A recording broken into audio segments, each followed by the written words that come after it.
Bonsoir à toutes et tous. Merci de nous rejoindre pour cette conférence en ligne. Donc la conférence sera enregistrée. Jean-François vous a donné toutes les consignes pour participer de façon correcte à cette conférence. Donc vous pouvez, je vous le conseille, fermer vos caméras puisque cette conférence va être enregistrée et que vous allez pouvoir la retrouver sur la chaîne YouTube d'Amnesty.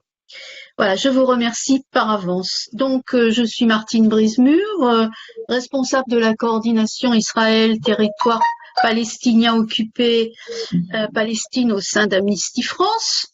Nous avons le plaisir d'accueillir aujourd'hui Marius Dumas, doctorant en archéologie à l'université Paris 1 Panthéon-Sorbonne, ancien étudiant de l'école biblique et archéologique de Jérusalem, et aussi ancien boursier de l'Institut français du Proche-Orient dans les territoires palestiniens, qui a bien voulu intervenir ce soir sur ce sujet brûlant et donc apporter des réponses à la question posée: quel but vise l'archéologie à Jérusalem-Est et dans les territoires palestiniens occupés? Il parlera environ pendant 45 minutes.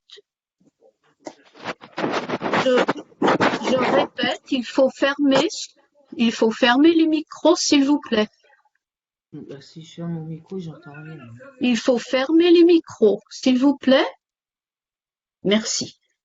Donc cette présentation sera facilitée par Jean Stern, journaliste bien connu à Amnesty France, puisque ancien rédacteur en chef de notre magazine La Chronique.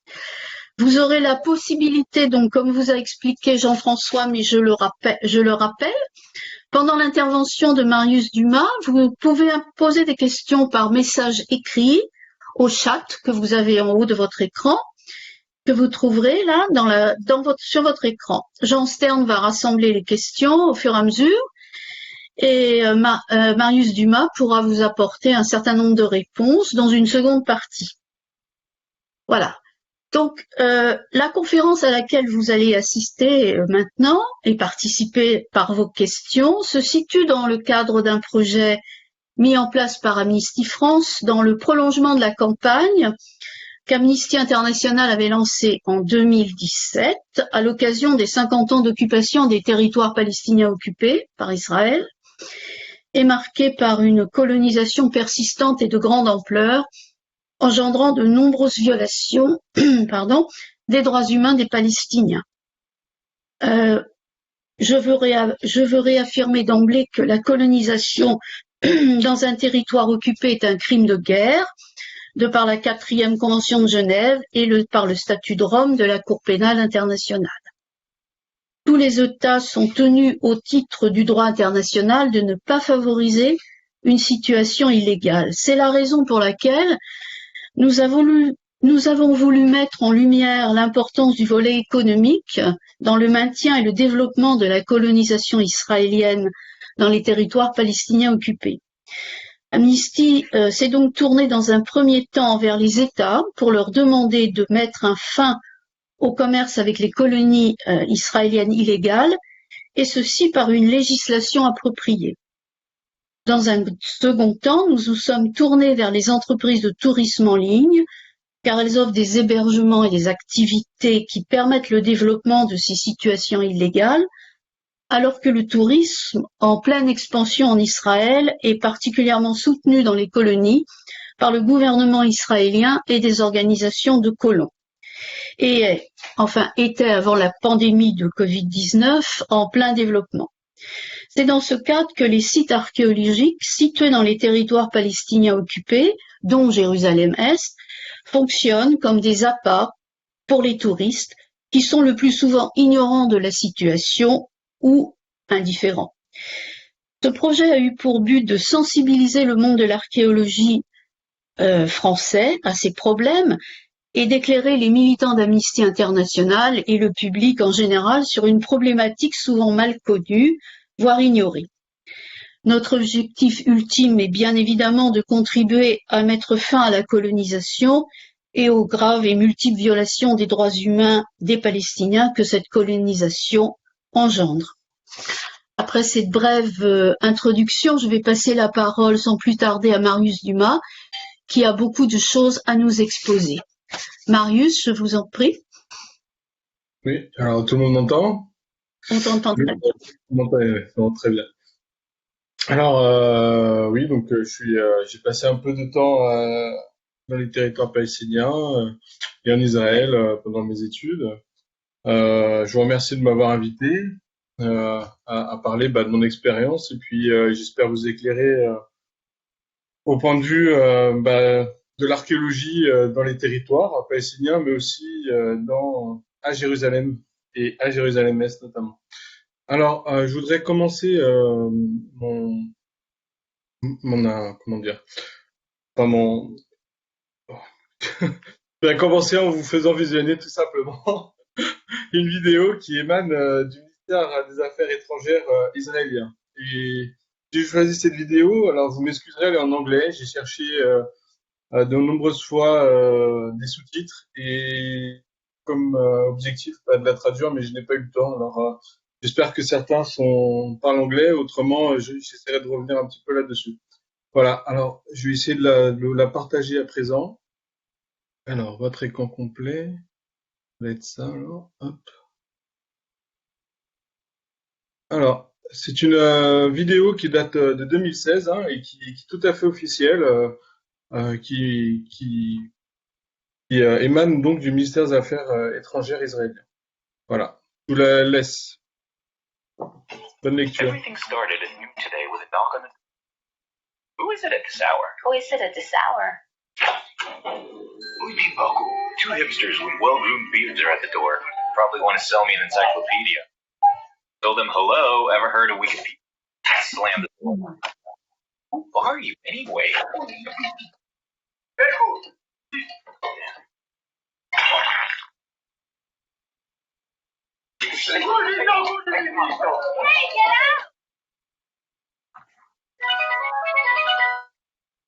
Well, you know, we ain't spoiled. The Assyrians took over.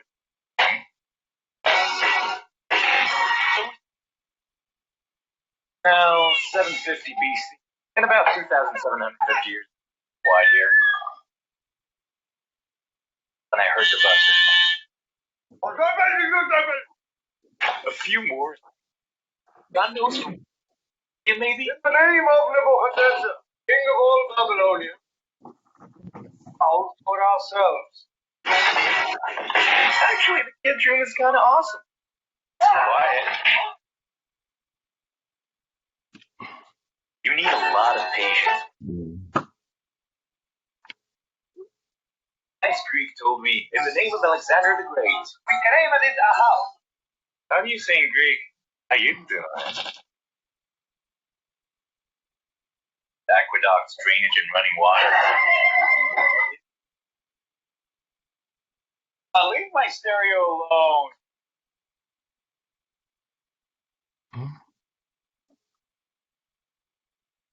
Blonde beard tells me. My hearts.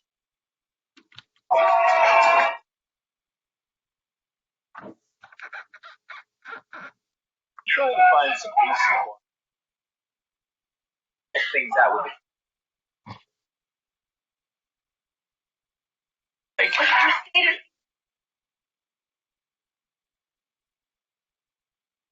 And I have no.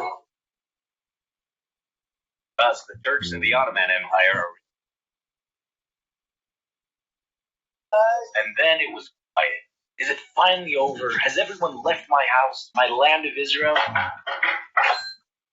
Morning. In the name of the British Empire, we Claim this house for ourselves. How did you possibly know what I was about to say? Well, we are living here for like 1,000 years. So it didn't take long for that nice Brit to get it that this is Europe.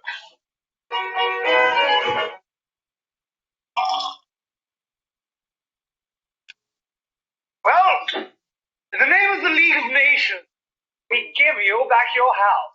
All you have to do is sign here, here, here, and here. Fashion today, love.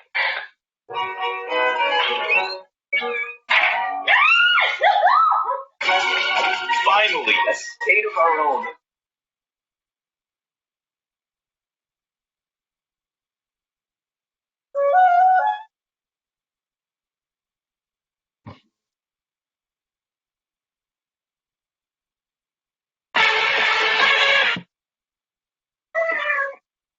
Alors, comment on fait? Hein. Alors, demain, vous devriez me voir, ça fonctionne. J'espère que tout le monde a vu la vidéo et que ça a fonctionné comme il fallait. Il n'y a pas eu de souci. J'aimerais que quelqu'un me... Bon. Non, tout va bien.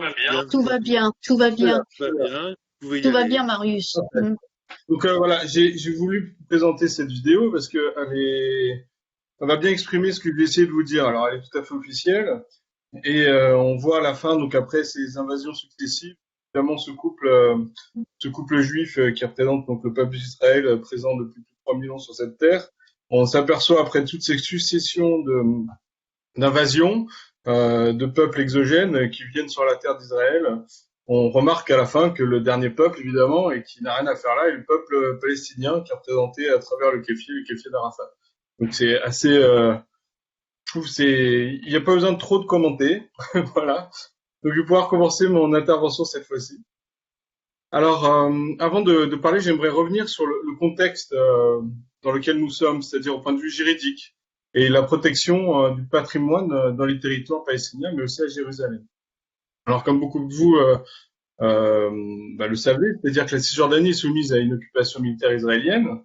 Elle est temporairement administrée par ce qu'on appelle un commandement militaire, conformément, et c'est tout à fait légal, aux dispositions du droit international et national. Cependant, la Cisjordanie est gouvernée par un ensemble de lois dérivées d'un nombre conséquent de systèmes juridiques, le droit international et militaire, y compris les lois de l'occupation, le droit international relatif aux droits de l'homme, la loi jordanienne antérieure à l'occupation israélienne, les principes administratifs et constitutionnels israéliens de la gouvernance, et puis évidemment plus récemment les lois qui émanent de l'État d'Israël. Alors ces lois et statuts définissent les... Ah, j'ai oublié, je vais devoir... Pardonnez-moi. Ah, j'ai pas prévu. Pardonnez-moi, il faut que je branche mon ordinateur. Normalement...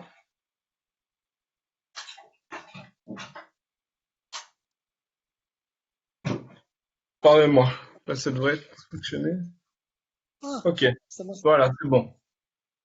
Donc, ce que je voulais dire, c'est que, en fait, il y a une espèce d'enchevêtrement de millefeuilles législatifs qui régit en fait les territoires palestiniens. Alors, toutes ces lois et statuts définissent les obligations et les restrictions d'Israël en tant que puissance militaire occupante et aux organismes qui agissent en son nom dans les territoires et à Jérusalem, tels que l'administration civile pour l'archéologie, qu'on nomme SOA, qui est dirigée par un officier, l'officier d'état-major, à la suite de la guerre des 6 jours, comme vous le savez, qui a eu lieu en 67. Alors, il faut que je revienne sur la Convention de La Haye qui, il est vrai, protège les biens culturels en cas de conflit armé depuis 1904. Elle interdit bien l'enlèvement des biens culturels du territoire occupé et impose la protection et la prévention des dommages aux sites culturels. Cependant, elle n'interdit pas de manière absolue la réalisation de fouilles archéologiques. Le deuxième protocole à la Convention de La Haye pour la protection des biens culturels en cas de conflit armé qui date de 1999 interdit formellement les fouilles archéologiques en territoire occupé, sauf pour les fouilles de sauvetage, dans un but évidemment de préservation du patrimoine. Mais il ne lie seulement les États signataires, dont Israël ne fait pas partie, mais partant de la signature de l'autorité palestinienne du second protocole, l'autorité palestinienne pourrait être en droit d'amorcer des procédures pénales contre les auteurs des crimes qui ont lieu dans les territoires, tels que le vol, le pillage, l'usage impropre des biens culturels et leur destruction, qui se relèvent d'infractions pénales. Enfin, il y a aussi l'autorité des antiquités d'Israël, qui interprète dans une version large la notion de fouille de sauvetage, vous pouvez l'imaginer. On pourrait même la voir comme une opportunité, ce sont des fouilles de récupération. Cette règle-là, elle lui est très, très opportune. Donc, elle se réserve le droit, cette autorité, d'agir sur les sites endommagés par les fouilles sauvages, qui sont les vols d'antiquités, ou dans des découvertes fortuites dans les zones relevant de sa juridiction, on le verra plus tard, c'est-à-dire la zone... Marius, je vous interromps. Est-ce que tu peux remettre ta caméra, Marius? Ah, il n'y a pas de caméra? Pardonnez-moi. Je ne vois pas. Ah, vous me voyez? Voilà, merci beaucoup. Pardonnez-moi. Voilà. Donc, en pratique, en fait, les fouilles de sauvetage, c'est l'expression utilisée par l'État d'Israël pour conduire toutes les excavations archéologiques en Cisjordanie, et toujours sans la participation effective des autorités palestiniennes, ce qui est en totale opposition avec l'esprit de la Convention de La Haye de 1954, qui permettrait de tels travaux seulement en étroite coopération avec les autorités locales du territoire occupé. Voilà. Alors ensuite, j'aimerais revenir sur cette histoire de division qui peut paraître complexe, c'est-à-dire que de la Palestine escomptée, aujourd'hui, en fait, il ne subsiste que deux parties en péril. La ville de Gaza à l'ouest, bon, sujette à un blocus, la Cisjordanie, qui se transmet en de multiples îlots, tous isolés entre eux, et enfin la ville de Jérusalem, sise entre les deux. Donc l'autorité palestinienne contrôle la Cisjordanie, la bande de Gaza est contrôlée par le Hamas, tandis que Jérusalem, au statut particulier, est occupée et annexée par Israël depuis la guerre des 6 jours. Alors la Cisjordanie est désignée comme territoire palestinien, conformément à la dénomination de l'ONU, mais comme territoire disputé au statut non défini par Israël. Au fil des ans, Israël a souvent choisi... Marius, il faut remettre la caméra. On vous voit mais pas. pourquoi je substitue tout ça? Ah, ça doit être mon antivirus, alors faut que je l'enlève. Non, c'est bon, hein. Parce que on vous voit pas. Si, on le voit. Si, on voit Marius. Si, on voit. On voit Marius. On voit Marius. Continuez, Marius, c'est bon. En tout cas, je me vois moi. Donc, je reviens sur ces appellations qui peuvent paraître juridiques et un petit peu pointues, mais en fait, elles sont plus que cela, parce qu'elles permettent à Israël, si vous voulez, à l'État d'Israël, de jouer avec et d'arriver à ses fins. Alors, moi, je viens d'enlever l'antivirus, alors j'ai plein de trucs qui apparaissent, je suis désolé. Continue. Donc le gouvernement israélien soutient que les conventions internationales, donc relatives aux terres occupées, ne s'appliquent pas au territoire palestinien et qu'ils ne sont en aucun cas soumis à la souveraineté légitime d'un État.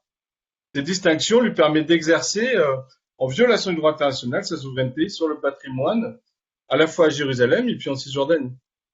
Alors aujourd'hui, pour revenir à cette division au niveau de l'État des territoires, il y a eu de nombreux accords, Oslo II, l'accord de Hébron du 17 janvier 1997, qui divise la ville en deux parties, l'inscription toute récente de l'UNESCO de Hébron, l'accord de White Plantation du 23 octobre 1998, et puis avant que les Israéliens posent un autre accord le même jour, qui finalement divise et attribue la Cisjordanie en 3 zones. Donc 28,6% de la Cisjordanie, dont seulement 10% sont aujourd'hui entièrement autonomes, et 18,6% sous contrôle administratif palestinien et sous tutelle militaire israélienne, ce qu'on appelle la zone B. Aujourd'hui, après le retrait d'Israël de Gaza, l'autorité palestinienne contrôle 40% de la Cisjordanie, 11% se trouvent en zone A, c'est-à-dire son contrôle civil et militaire palestinien, 28,9% en zone B, sous contrôle civil palestinien et contrôle militaire conjoint, avec les Israéliens donc, et 60% en zone C, c'est-à-dire sous contrôle militaire total israélien. Alors, il y a eu des évolutions politiques récentes, telles que la position des Américains sur la reconnaissance unilatérale de Jérusalem comme capitale d'Israël, qui a douché totalement les désiratums internationaux qui valaient sur le statut de Jérusalem.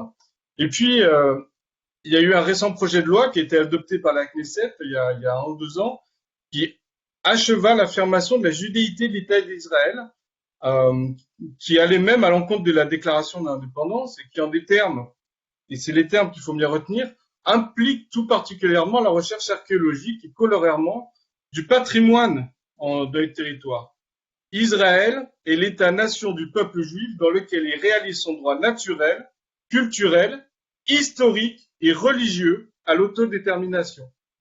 Alors, imagine bien que les conséquences d'une telle déclaration, lorsqu'elle s'inscrira dans l'action d'un gouvernement qui privilégie les implantations juives, ajoutées à l'application préoccupante des lois israéliennes de l'administration civile de la zone C, qu'Israël va finir par annexer, elles sont véritablement préoccupantes. Ça laisse rien de présager de bon.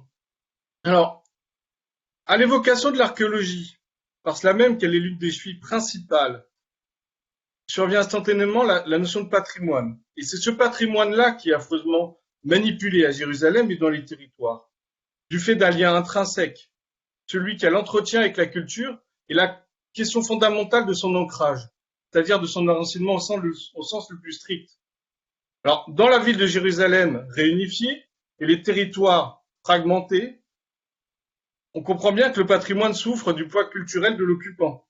L'État d'Israël, dont les excroissances envahissantes ont dès la conquête de 67 jeté leur dévolu sur les ruines et les vestiges, le tronc qu'il déforme.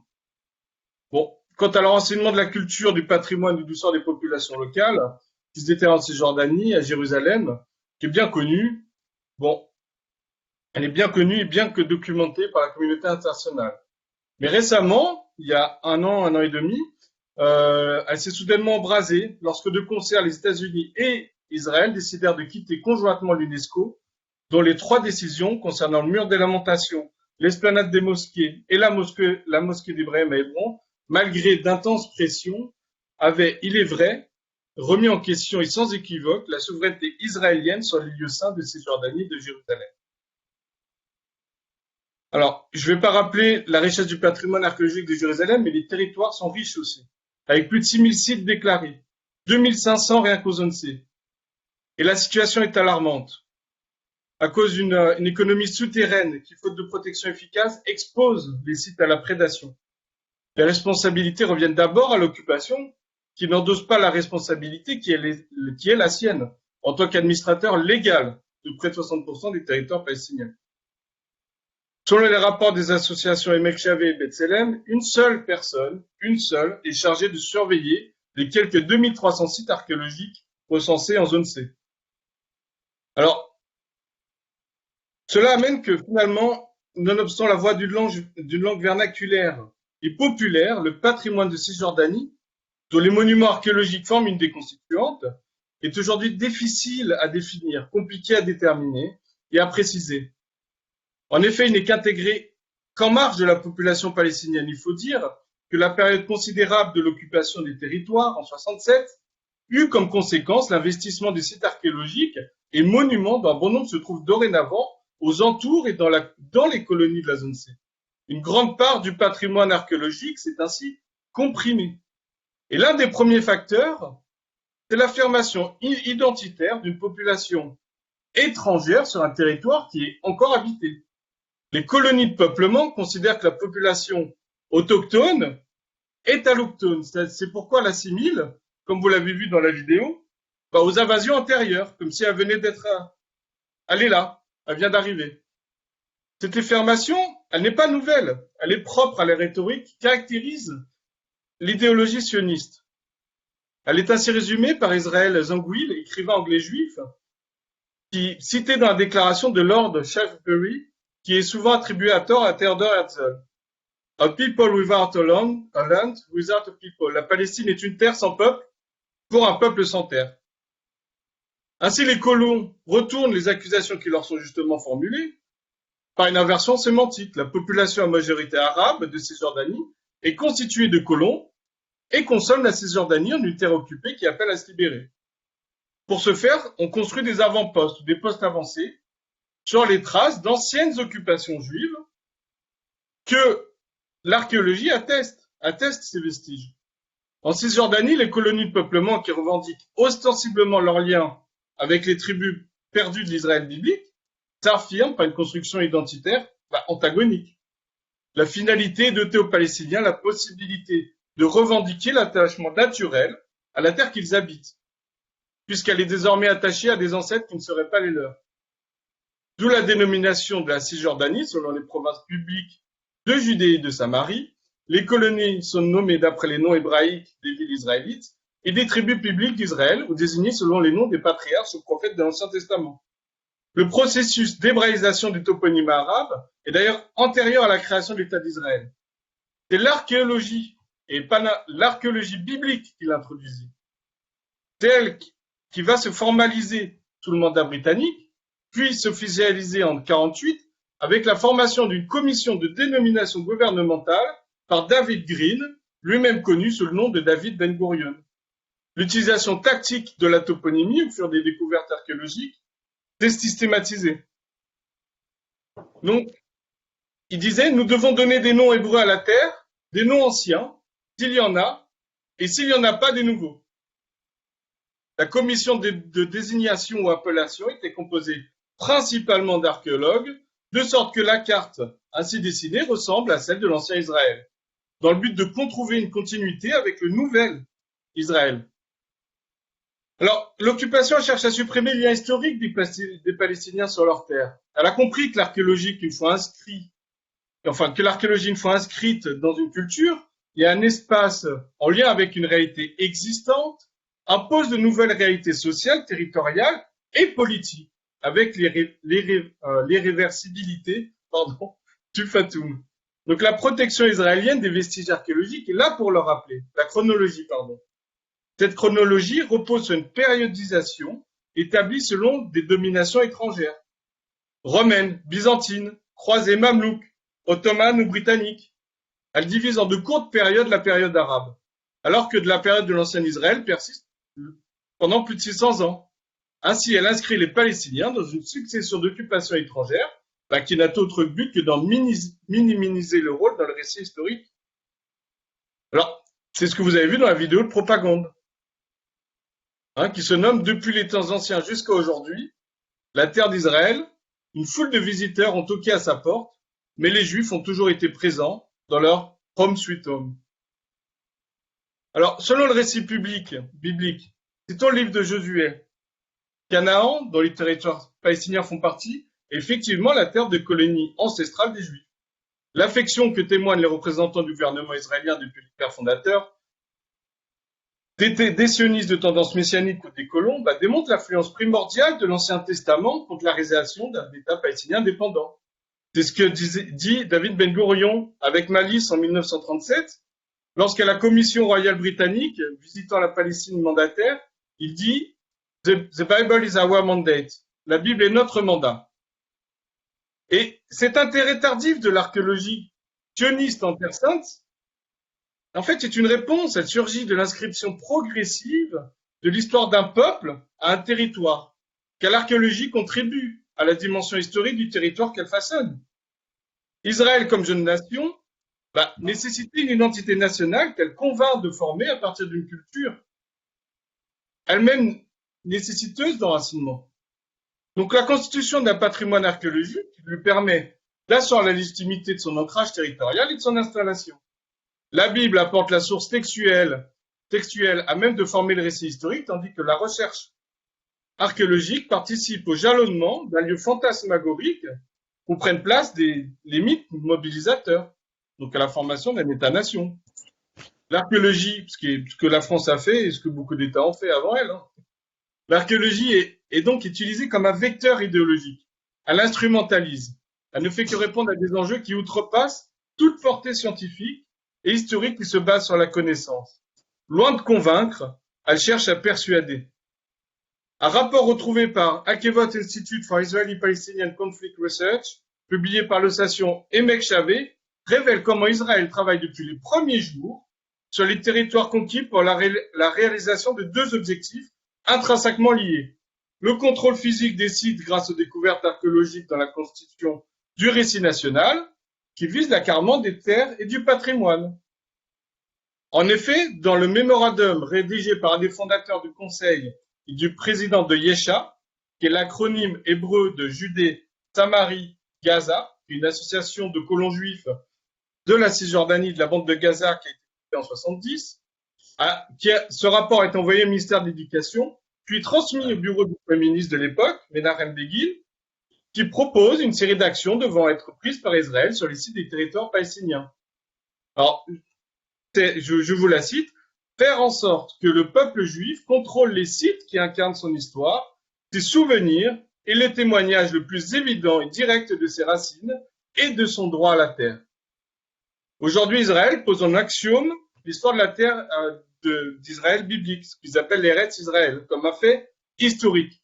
Le document justifiant les implantations juives et le rétablissement des installations juives sur les terres juives ancestrales, dénommées Judée et Samarie, repose sur une argumentation motivée à partir des vestiges et des monuments archéologiques.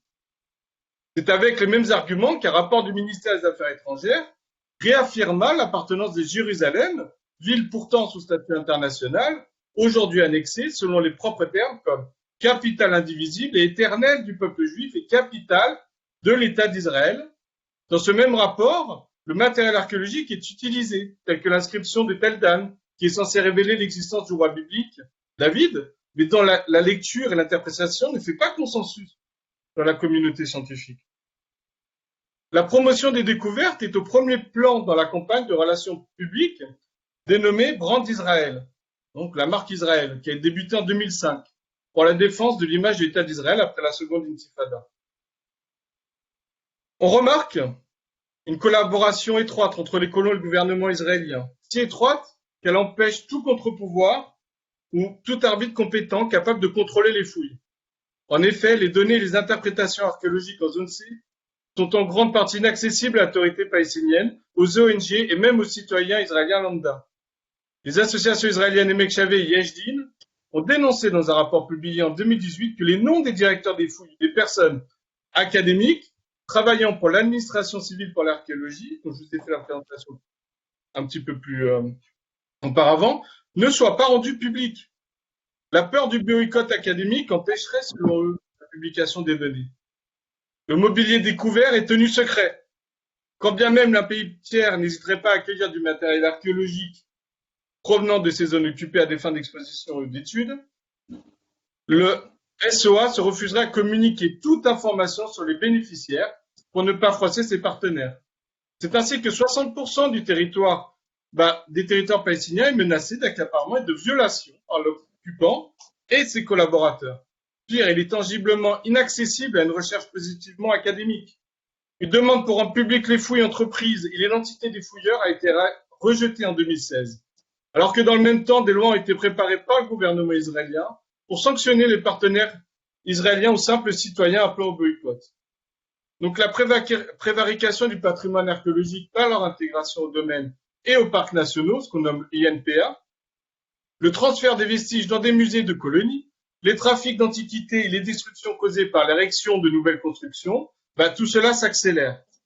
Sur 3 musées, 2 se trouvent directement dans les colonies. Les sites sont clôturés et la politique d'accès des visites est discriminante. Elle est principalement destinée aux colons, aux Israéliens, aux touristes, au détriment des Palestiniens.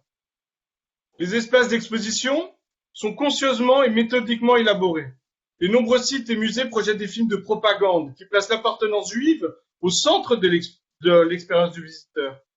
Une part seulement des vestiges est prise en compte dans le récit, de telle sorte que la contribution des Palestiniens au patrimoine culturel, matériel et archéologique est diminuée, voire tout simplement ignorée. Le récit tire sa force de l'exploitation du mobilier et des sites archéologiques. Il joue la harpe de David dans la ville éponyme, qui est le sous-village colonisé de Silouane, situé à Jérusalem-Est. Il est l'organe qui met en cadence les soldats effectuant leur service militaire et aux Olim, les prétendants à l'Alia, sur le plateau du Golan, dans le site du parc national de Gamla.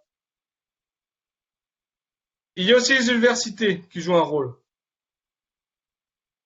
Les départements archéologiques de l'université d'Ariel, qui est une immense colonie située en Cisjordanie et qui a obtenu récemment le statut de municipalité.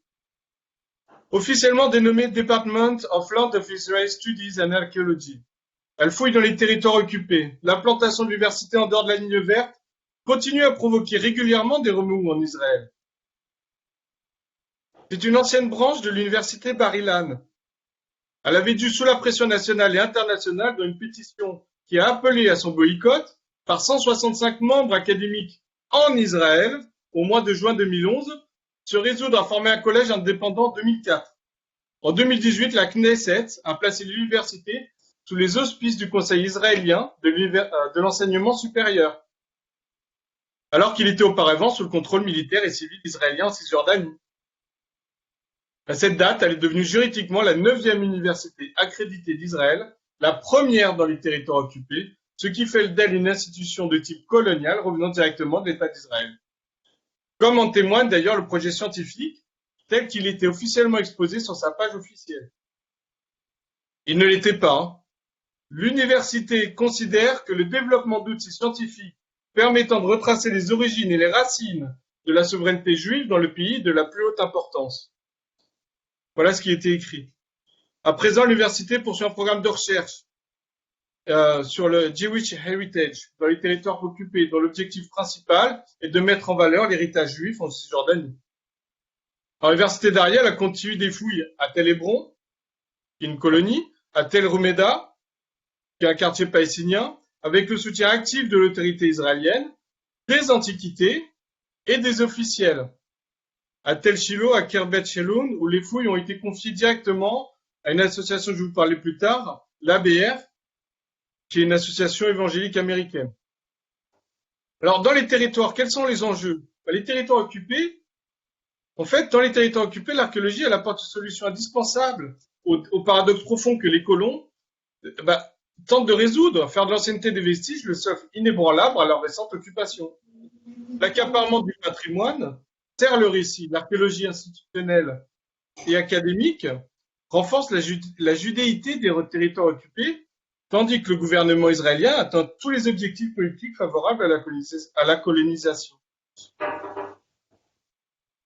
Alors, la direction des parcs nationaux, Israel Nature and Park Authority, prétexte de la protection et de la mise en valeur des sites archéologiques pour saisir les terres appartenant aux Cisjordaniens, selon un plan d'investissement plus global, dont la réalisation boucle des zones absolument stratégiques. Le village de Sébaste, près de Naplouse, est un cas d'école.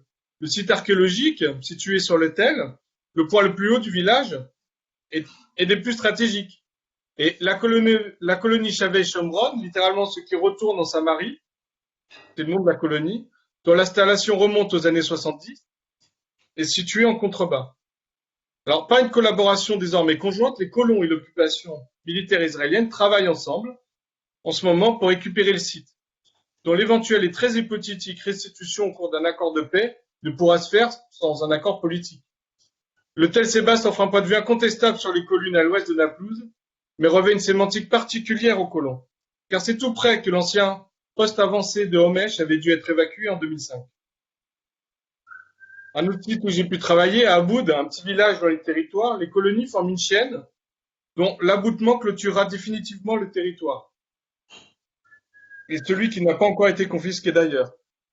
Par exemple, il y a Yetchar et Ar Bracha à Sébaste, ou Betarié et Bet Ofarim à Aboud, qui parachève ainsi une vieille technique, qui est la technique du mitage, dont l'efficacité n'est plus à démontrer. Alors, des fouilles archéologiques ont aussi couvert l'érection des colonies. Les colons se sont essayés à l'archéologie, non pas en amateurs, mais en pionniers.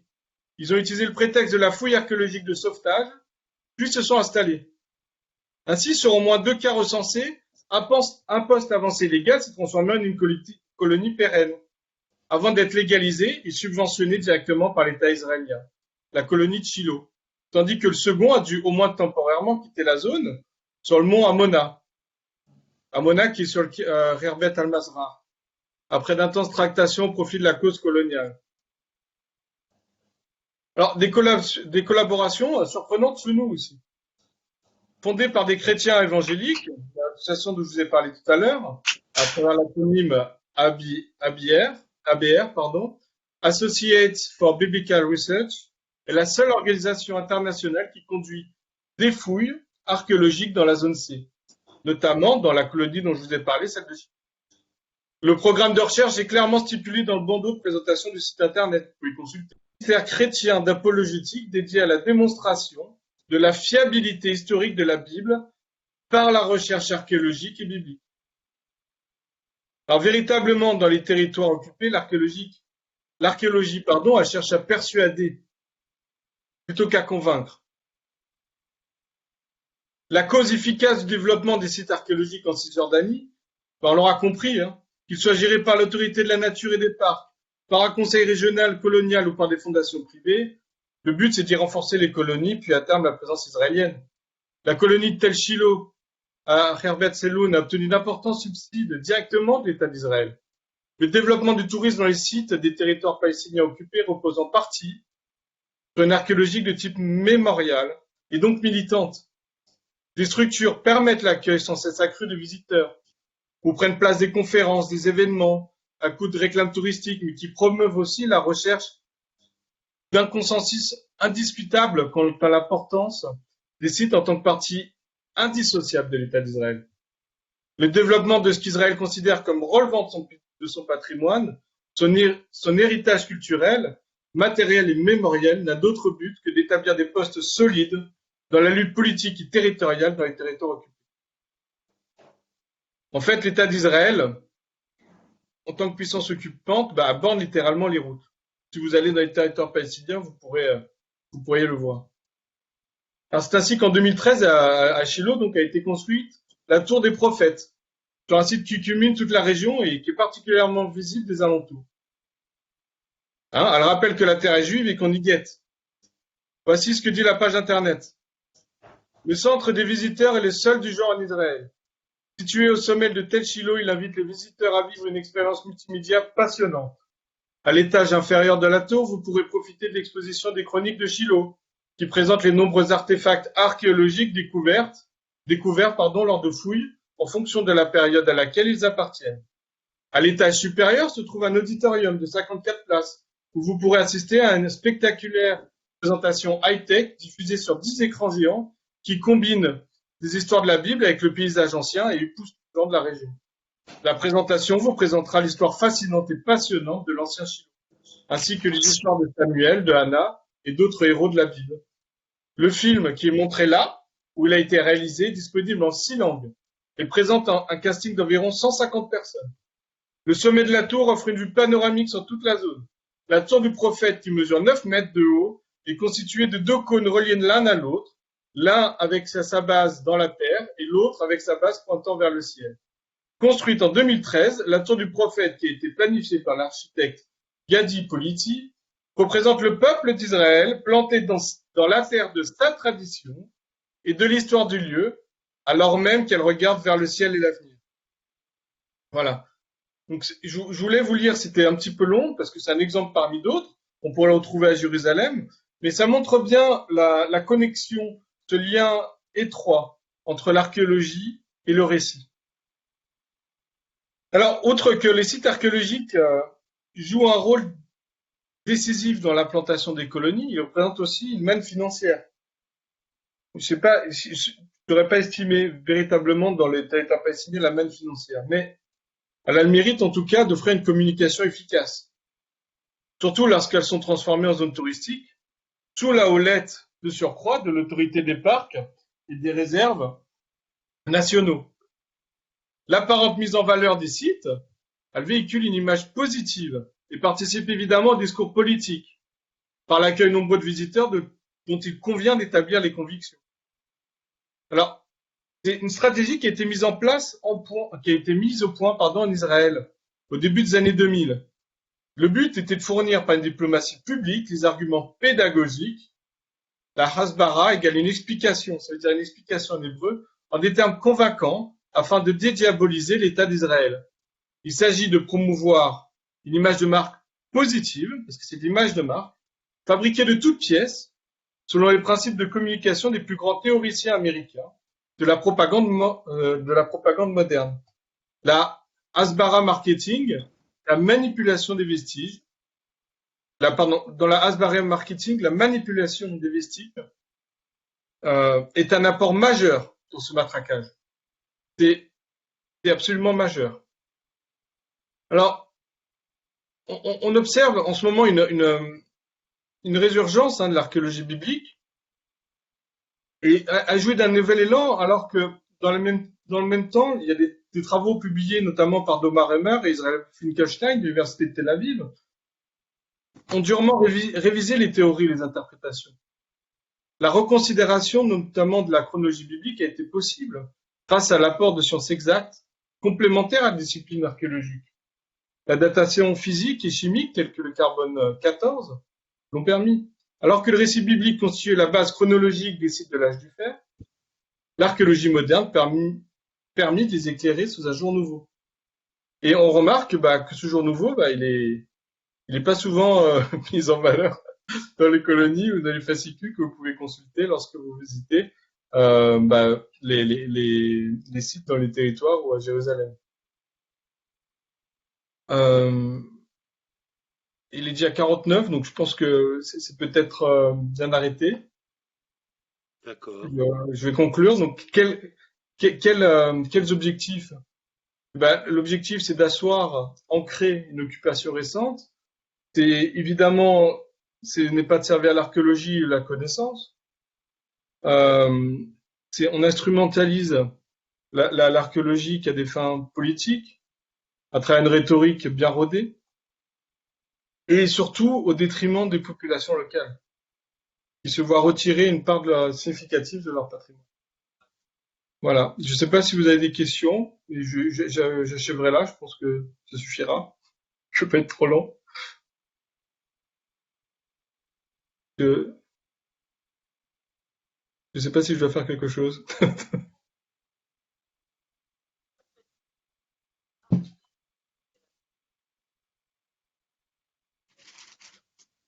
Merci Marius pour cette présentation.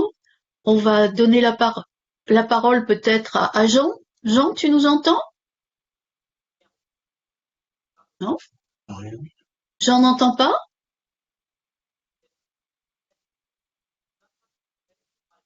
Donc il va être son Vous micro. m'entendez? Voilà, oui. Vous m'entendez? Alors, Oui, Jean. pour poser les questions, n'hésitez pas et allez sur le chat poser les questions, vous inscrire pour poser vos propres questions. Moi, j'aurais voulu déjà vous poser peut-être une première question sur la manière dont les lieux sont recensés. Vous avez parlé de 2300 sites archéologiques recensés en zone C. Qui tient exactement le recensement de ces lieux? Comment sont-ils recensés? Comment sont-ils classés? Et comment sont-ils, si j'ose dire, gérés? À première vue seulement, c'est du moins l'avis de Mohamed Jadala, un chirurgien dans la famille ici depuis des générations. Oui. Dans la colline, Israël veut construire une nouvelle colonie. Je ne sais pas s'il n'y a pas quelque chose derrière, je ne sais pas de quoi il s'agit. Israël veut profiter de la transition entre le mandat de Trump et celui de Biden. Il y a un bug quelque part. Je ne sais pas si vous m'entendez, mais je vais répondre. Alors, en fait, c'est un rapport qui avait été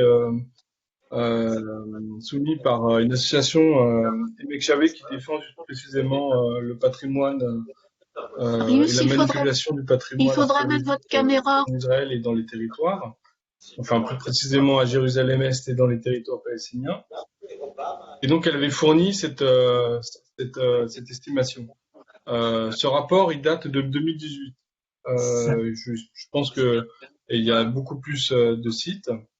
Et mais évidemment, comme je vous l'ai dit, nous ne savons pas exactement, puisque les fouilles ne sont pas publiées, elles sont pas toutes forcément rendues publiques. Donc, je ne sais pas véritablement, hormis ce chiffre, comment comment est calculé ce chiffre-là. Voilà. Mais je vous invite donc à consulter, j'ai pas mes notes, mais je vous invite à consulter le rapport qui est rendu sur le site d'Emek Chavé, et vous aurez donc sur les notes de page les informations dont vous nécessitez. C'est passé pour Israël, on rouvrait. Après des années de frustration, même l'autorité palestinienne évoque le dialogue avec Israël. Un dialogue qui ne reposerait pas sur le plan de paix de Donald Trump. Ce plan aurait tout et rien en Palestine. Allô? Qu'est-ce qu'on entend là? Je ne sais pas. Il y a quelqu'un qui parle ou qui a laissé une radio ouverte ou une télé? Qui ne passe pas à l'occupation.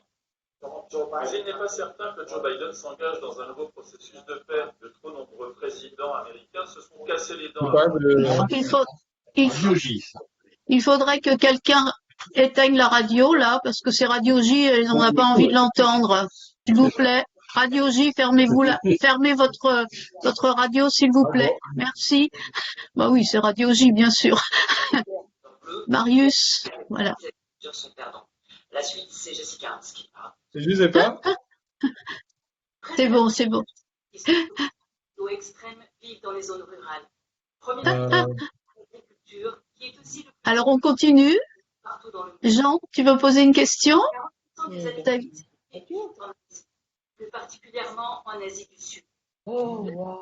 Est elle aussi durement Je touchée? sais pas quoi dire. C'est pas moi. Millions de personnes sont frappées tous les 3 ans. Marius, vous avez fini de répondre à Jean, là, sur la question? Oui, en fait, D'accord. il est lu dans un rapport que je n'ai pas, mais je n'ai pas sous les yeux, mais il suffit des consultables sur l'organisme de Bethléem et de Meck Chavez, c'est une très bonne question.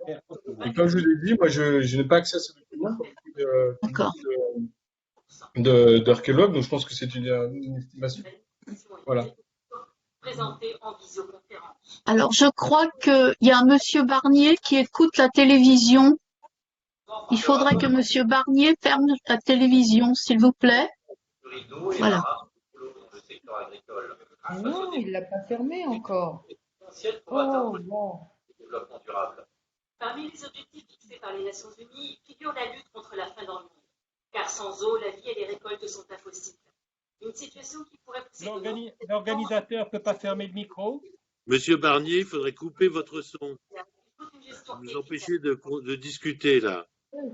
Monsieur Barnier, s'il vous plaît, coupez votre son.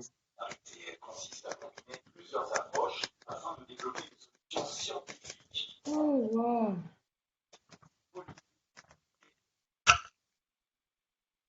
Ça y est. Ça y est. Alors, on peut poser des questions maintenant tranquillement. Alors, il y avait Sylvie qui voulait poser une question. Sylvie Washgrus, vous vouliez poser 2 questions, je crois. Allez-y. Sylvie Washgrus, vous pouvez poser vos questions. Mettez votre micro. Mettez votre micro. En attendant, on en a peut-être une. Est-ce qu'il y a une archéologie palestinienne? Oui, il y a une archéologie palestinienne qui se déroule dans les zones où elle a le droit de fouiller, donc en zone A. Oui, il y a une archéologie palestinienne. Et qui est... voilà, je sais pas. Elle travaille très souvent d'ailleurs avec les interlocuteurs internationaux, via les institutions, via leurs institutions tout simplement présentes dans les territoires. Mais il y a l'université d'Al-Quds par exemple, et puis il y a l'université, excusez-moi là, en fait ça m'a un peu perturbé ce bruit. L'université, il y a il y a l'université, comment elle s'appelle, j'ai oublié le nom. Pardonnez-moi. Oui, les Palestiniens font de l'archéologie et d'une bonne manière en Palestine. Oui. Pas seulement ni les Israéliens et pas seulement les étrangers. Évidemment, c'est sur un territoire qui est restreint, quoi. Parce que la zone A, comme je voulais dire, représente à peu près 10% du territoire. Et que dans la zone B, il faut qu'elle obtienne l'agrément des autorités israéliennes. Et ils ont des résultats intéressants? Oui, bien sûr.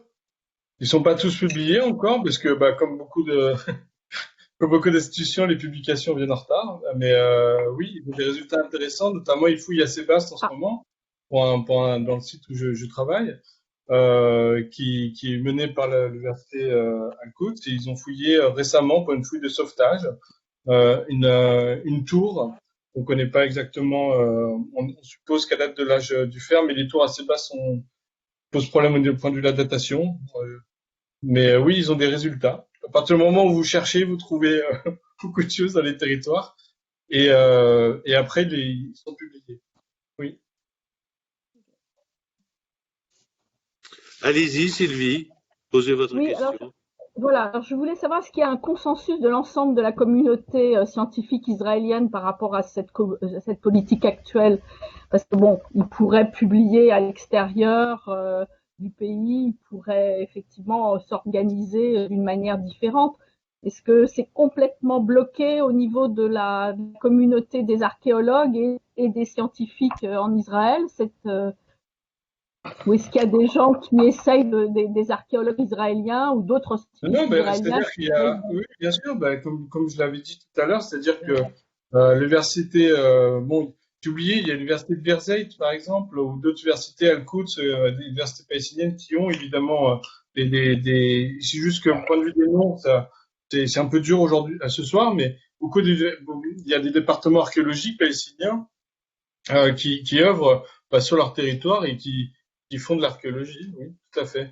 Ensuite, pour revenir sur votre question, oui, donc évidemment, il y a des tendances dans certaines universités. Certaines cherchent un peu plus à faire de l'archéologie, donc comme je vous dis, biblique. D'autres une chance un petit peu peut-être plus positive dans l'université de Tel Aviv. Et lorsque l'université d'Ariel a vu le jour, on a vu à travers la pétition dont je vous ai parlé une mobilisation israélienne scientifique assez importante. Et je veux dire, lorsque j'essaie de mettre en valeur, en lumière, voilà, les recherches exercées dans les territoires palestiniens ou peut-être à Jérusalem, évidemment, il y a pas de consensus et il y a plusieurs. C'est pas l'État d'Israël en tant que je dis l'État d'Israël, c'est le gouvernement israélien tel qu'il agit. Mais les Israéliens, ils sont divers, ils ont des opinions différentes. Et évidemment, les chercheurs ont aussi leur manière de voir la chose archéologique, considérer la chose archéologique, et donc d'exercer l'archéologie à travers une démarche qui est un peu plus éthique que d'autres. Et comme je l'ai dit, il y a dans les territoires palestiniens, ne sont pas forcément des archéologues et qui fouillent. Il y a des colons qui fouillent et qui n'ont pas eu du tout, par exemple, une formation archéologique. Et puis, il y a des institutions, comme je vous ai parlé tout à l'heure, l'association évangélique américaine, dont la problématique est tout sauf scientifique. Et les archéologues israéliens ont de très très bons archéologues, tout à fait renommés. Et d'ailleurs, la France participe avec eux, collabore, en étroite collaboration, au Collège de France, par exemple. Voilà, enfin, oui, faut pas rejeter du tout l'archéologie israélienne. Il faut rejeter l'archéologie israélienne lorsqu'elle se déroule dans des endroits où elle ne devrait pas. Par exemple, à Jérusalem, sous le mur de la Lamentation, sous les murs, sous le quartier arabe de la vieille ville, lorsque on tente de faire un tunnel qui relie Silouane et d'autres quartiers en fait pour faire tout un circuit touristique qui donc déloge de nombreux villages, déloge les gens des villages palestiniens aux alentours. Oui, ça c'est une archéologie qui est tout à fait militante et puis surtout qui est dans la démarche scientifique et si elle devrait être remise en cause et puis surtout ne devrait pas travailler avec ces gens-là. Voilà, c'est mon opinion, qui n'engage que moi. Merci. Est-ce que je n'ai pas d'inscrit pour les questions? Est-ce que quelqu'un a une question à poser?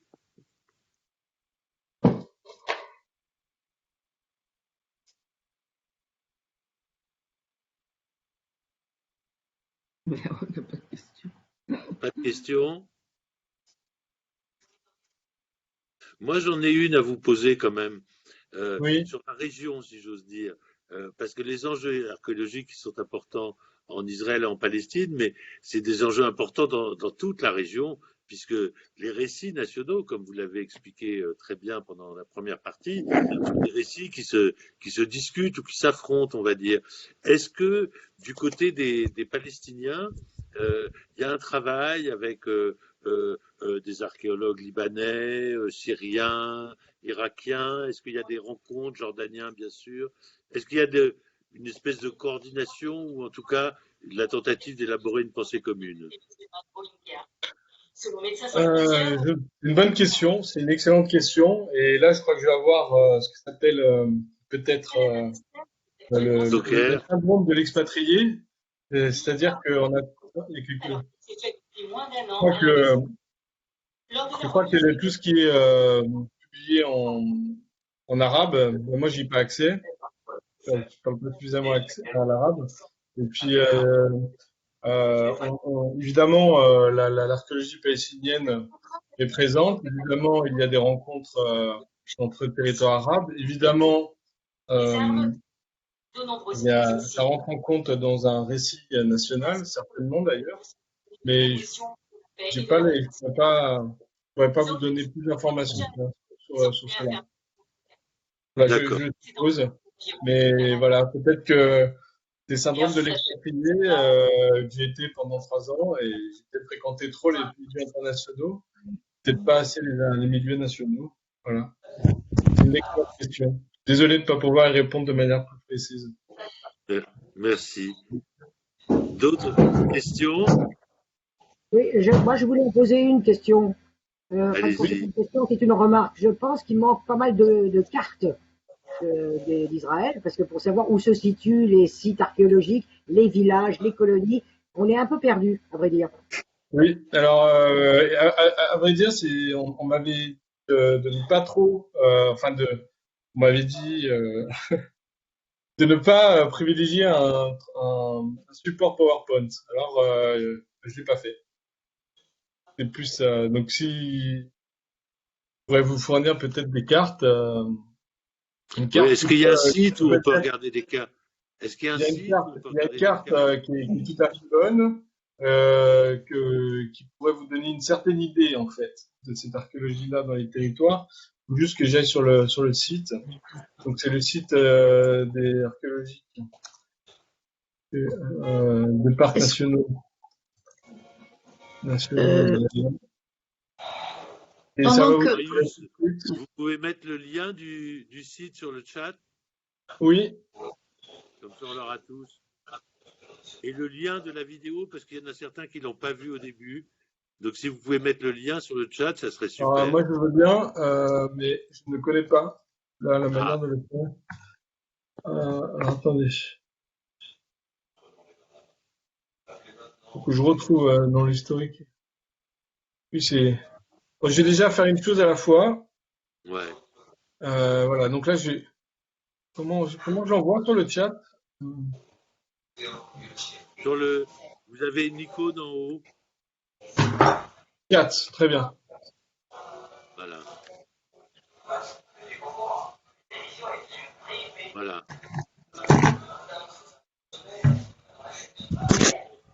On a des bruits parasites, si quelqu'un peut couper sa radio. Voilà. Pendant que Marius cherche à transmettre le lien, je voudrais dire aux personnes présentes que Amnesty International a fait un rapport sur le tourisme et qui s'appelle en français Destination Occupation, le tourisme en ligne et les colonies illégales, et qu'il y a des cartes très intéressantes pour se repérer dans Hébron, sur les colonies, etc., et qu'il suffit d'aller les consulter. Donc, on pourra me demander, si vous êtes intéressé, je pourrais vous les envoyer. En me les demandant sur irstopal@amnesty.fr. Donc, vous tapez sur le français, est-ce qu'elle existe en français? Ouais. C'est pour vous démontrer le site officiel de l'INPA. Ouais. Évidemment, langage. Je vais mettre en anglais. Les liens sont en train d'arriver sur le chat pour les gens que ça intéresse, les participants qui veulent revoir la vidéo, voir les cartes. Les liens sont en train d'être mis par Marius sur le chat. Donc la petite icône, discussion. Alors voilà, là je devrais le trouver. La National Park et Nature Réserve, j'aimerais bien avoir la carte.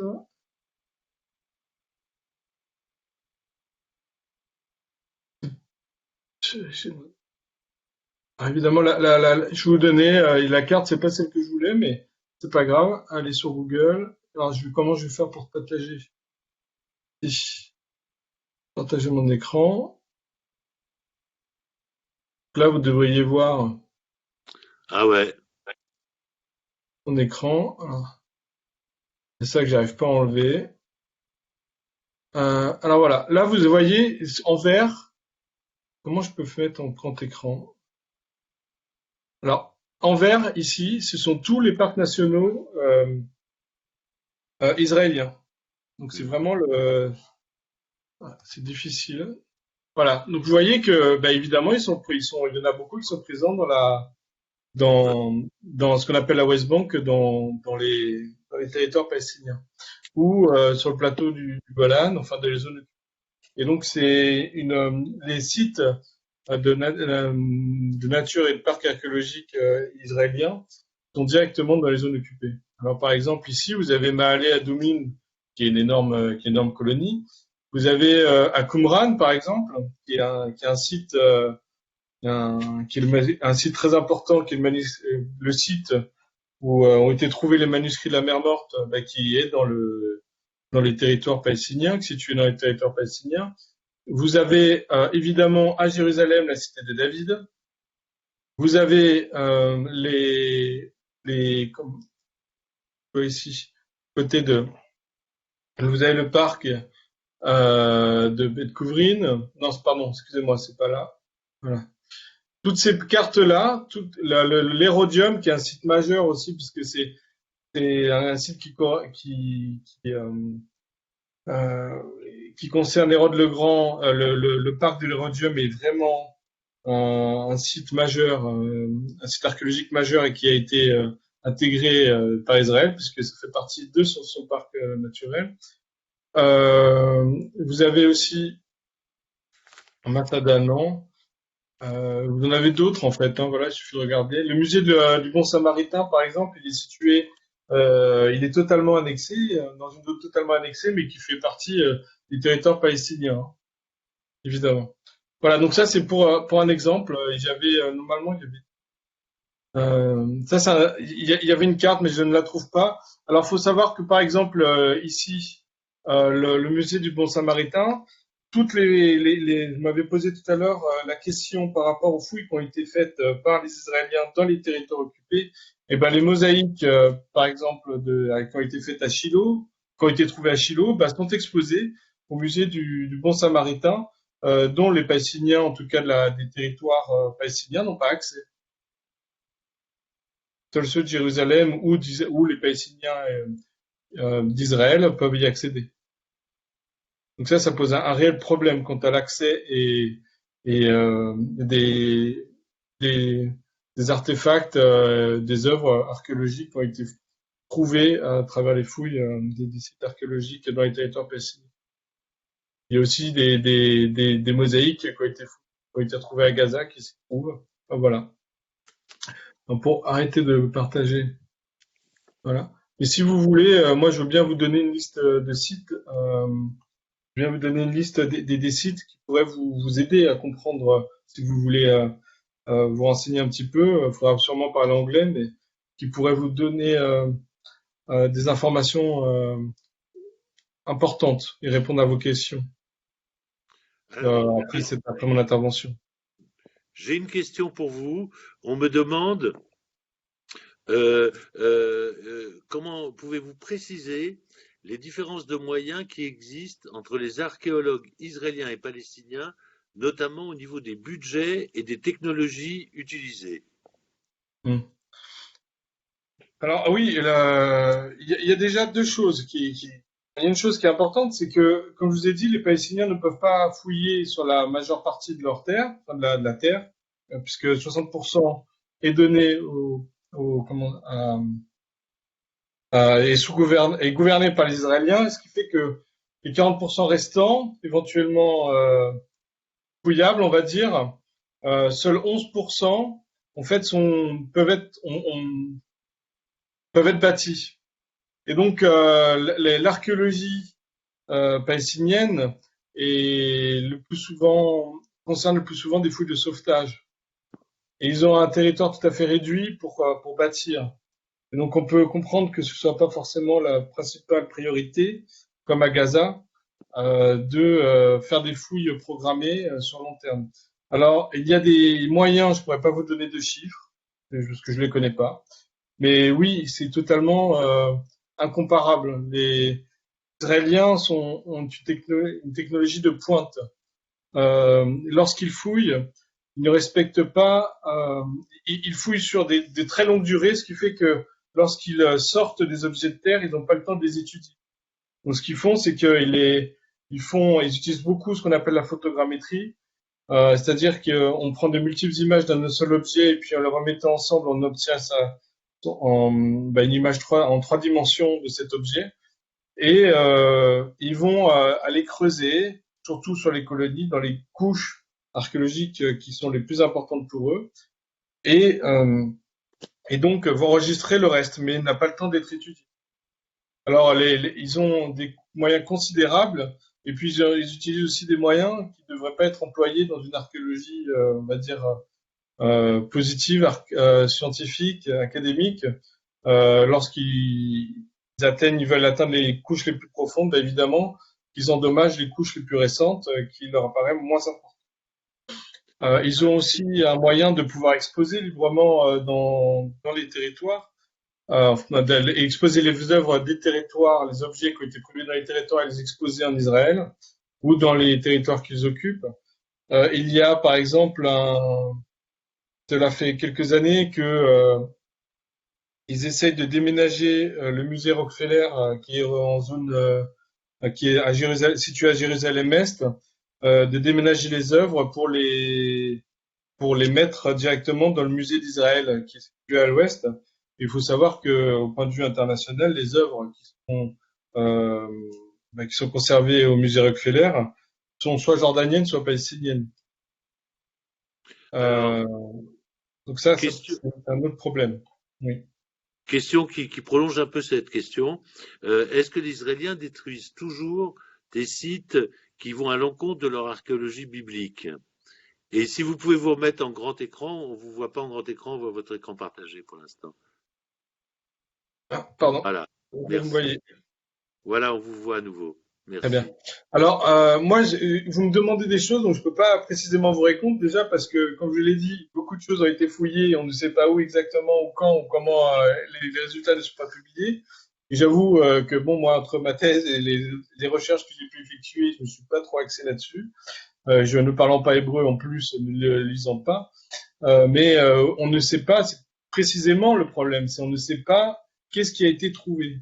Alors moi, il n'y a pas beaucoup de personnes internationales, hormis les Israéliens, qui ont accès aux fouilles et aux fouilles qu'ils font dans les territoires palestiniens. Je donne un exemple concret, ce sont les fouilles qui sont faites, par exemple, à Qumran. Les fouilles à Qumran, vous n'y avez pas accès. Ils sont fermés, les cités fermées. Où se trouve Qumran dans les territoires? À la mer Morte. À la mer Morte. Vers la mer Morte. Ouais. C'est ce qui est publié aussi lorsqu'ils fouillent dans la vieille ville, pareil. C'est publié le plus souvent en hébreu, et puis je ne sais pas comment contrôler ce qu'ils ont fouillé, ce qu'ils publient. Que précisément, tout est fait pour pas que ça n'apparaisse. Donc c'est une question à laquelle je ne peux pas répondre. Je suis dans la capacité de répondre. Ouais. Merci de cette pas tout à fait non-réponse quand même, d'une certaine manière. Oui, mais c'est-à-dire que moi je peux peut-être supposer effectivement qu'ils accélèrent et qu'ils veuillent aller directement dans les couches, on va dire, les plus anciennes pour faire de l'archéologie biblique, mais n'ayant pas de preuves, si vous voulez, je peux pas donner une réponse définitive. Je le suppose. Mais je n'ai aucun moyen, si vous voulez, pour vous j'ai aucune preuve, même moi, de mes yeux. Ce que je peux vous dire, c'est que lorsqu'ils bâtissent une colonie, ça s'est passé dans une ville dans laquelle j'ai pu étudier à côté d'Aboud, lorsqu'ils construisent une colonie, ils rasent. En une soirée, parce que ça je l'ai vu de mes yeux, en une soirée, ils ont rasé la colline. Ouais. Voilà, et les hypogées que je voulais relever, le lendemain n'existaient plus.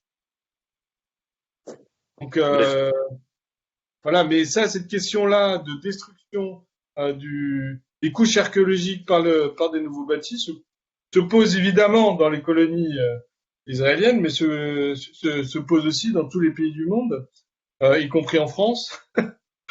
Donc après, oui, effectivement, je ne peux pas vous dire c'est comme ça, je peux pas. Je le suppose très profondément. Mais je ne peux pas vous dire ça se passe comme ça. Voilà, ce ne serait pas objectif. Merci. J'ai pas d'autres questions pour le moment. Il y a d'autres questions? On va passer la parole à Martine pour un mot de conclusion, peut-être. Martine. Oui, voilà, je suis là. Bon, ben je vous remercie, Marius, pour toutes ces informations qui ont posé beaucoup de problèmes, en fait. Hein. On a pu répondre à la question posée par la conférence, mais on en a aussi soulevé pas mal.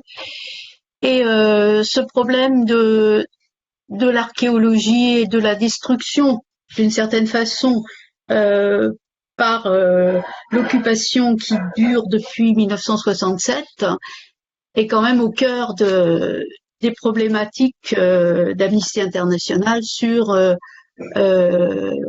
les violations, donc les myriades de violations à l'encontre des droits humains des Palestiniens, voilà. Et je pense que nous avons encore beaucoup de travail dans ce domaine à faire de toutes les façons possibles, voilà.